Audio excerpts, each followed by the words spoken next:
गुरुमुखों, पूर्ण संत सदगुरु का वचन दुर्दरगाई वचन है। जो अपनी सुरती को उनसे मिलाते हैं वे सरलता से दुर्दरगाह में पहुंचते हैं। लेकिन यह कोई ऐसी सरल बात नहीं जो प्रत्येक व्यक्ति कर सके। बुद्धि और चतुराई इस मार्ग में बाधा है। इनसे वही संस्कारी या शूरवीर गुरुमुख मुक्त हो सकता है जो मन की एक भी न माने। पूर्ण संत सदगुरु की शरण ग्रहण करना और उनकी आज्ञा मानना ही मुक्ति प्राप्त करने का सरल साधन है।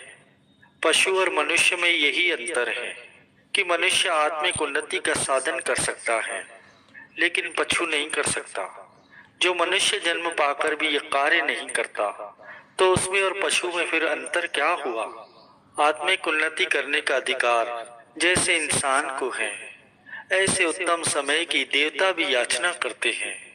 ज्ञानवान और भाग्यवान तो वो है जो समय का पूरा पूरा लाभ ग्रहण करने में प्रमाद बिल्कुल न करे, अर्थात संत सदगुरु की शरण में जाकर। गुरु को वीडियो लाइक करना, सब्सक्राइब करना प्लीज। बहुत मेहनत से वीडियो बनाता हूँ, आपको वीडियो पूरी देखनी है प्लीज। शब्द की कमाई कर मन माया के चक्र से मुक्त होकर वास्तविक स्वतंत्रता को प्राप्त करे। मन माया की तरफ आकृष्ट होता है और आत्मा परमात्मा की ओर खींचातानी लगी है। दोनों में से जिसकी शक्ति अधिक होगी उसकी विजय होगी। इसीलिए सेवक, तुम मन का कहना न मानो तो वह निर्बल हो जाएगा और तब आत्मा परमात्मा से जा मिलेंगी। यदि कोई पूछे कि सच्चा गुरु कैसे मिलेगा, वो तो सच्ची लगन से मिलेगा। यदि उनके संयोग में विलंब हो रहा है तो अभी लगन पूरी नहीं हुई।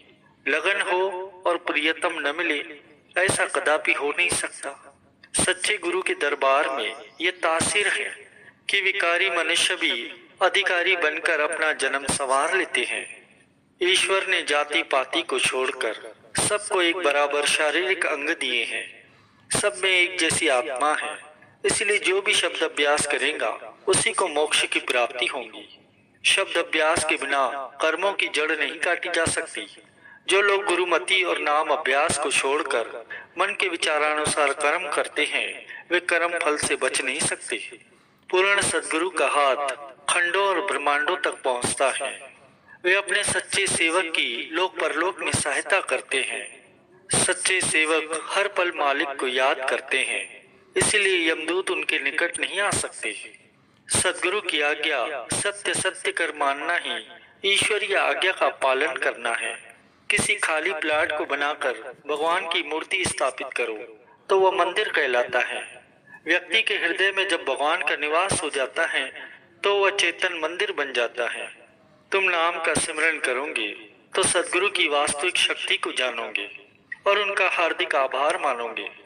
पूर्ण सदगुरु अभ्यास का सरल से सरल साधन बतलाते हैं जो कि अति फलदायक होता है। उसे करने में कोई कठिनाई या भय नहीं होता और उसे प्रत्येक प्राणी हर समय कर सकता है। शब्द अभ्यास से ही अमर पद प्राप्त किया जा सकता है। ईश्वर निमित्त कार्य करो तो कर्म बंधन में नहीं बांधे जाओगे। स्वयं को कर्ता समझोगे तो फल अवश्य ही भोगना पड़ेगा। तुम जो कुछ भी करते हो या सोचते हो उसे तुम्हारा मालिक भली भांति जानता है। उसकी प्रसन्नता है तू कर्म भी करो और विचार भी करो। भगवान तुम्हारी लगन बढ़ाने के लिए आंख मिचौनी का खेल खेले तो घबराओ मत, उसमें भी उनकी दया परिपूरित है। दातार की दात को प्राप्त कर उसका गलत उपयोग मत करो। दातार को भूलकर अभिमान न करो और दूसरों को दुखी मत करो। किसी का बुरा मत सोचो, किसी की बुराई न करो और किसी से बुरा मत कहो। दूसरों की बड़ाई देखकर उनसे ईर्ष्या मत करो और ना ही अपनी शक्ति को उनके विरोध में व्यर्थ नष्ट करो, बल्कि अपनी उन्नति के लिए यत्न करो। दूसरों को गिराकर स्वयं को आगे बढ़ाओगे तो वह बड़ाई स्थिर नहीं रहती। दो व्यक्ति परस्पर वार्तालाप करते हो तो बीच में मत बोलो। दो के झगड़े में स्वयं को परेशान मत करो।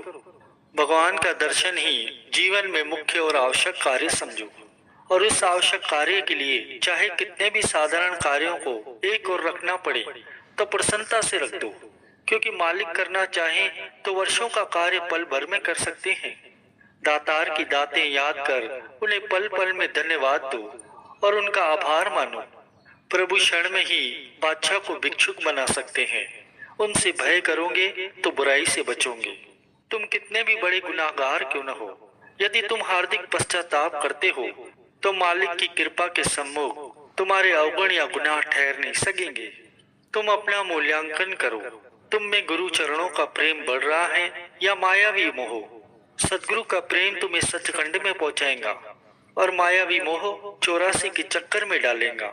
गरीबी की गदा लेकर जगत पर विजय प्राप्त करो।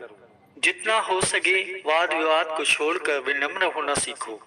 जो समय बीत गया उसकी चिंता न करो, भविष्य की चिंता भी मत करो। वर्तमान समय में मालिक की मौज में प्रसन्नचित्त और संतुष्ट रहो। मन, वचन और कर्म से किसी को दुख मत पहुंचाओ। सदगुरु की प्रसन्नता और अप्रसन्नता को दृष्टि में रखते हुए भी मनमति से चलोगे तो धोखे में रहोगे और बाद में पछताओगे। एक तो मधुर बोलो, दूसरा किसी के अवगुण प्रकट न करो। अपने अवगुणों को सुधारो। नियम से जपो गुरु का नाम, मन से त्यागो मोह और काम। सेवो सदगुरु आठों याम, जो पहुंचावे तुम्हें निज धाम।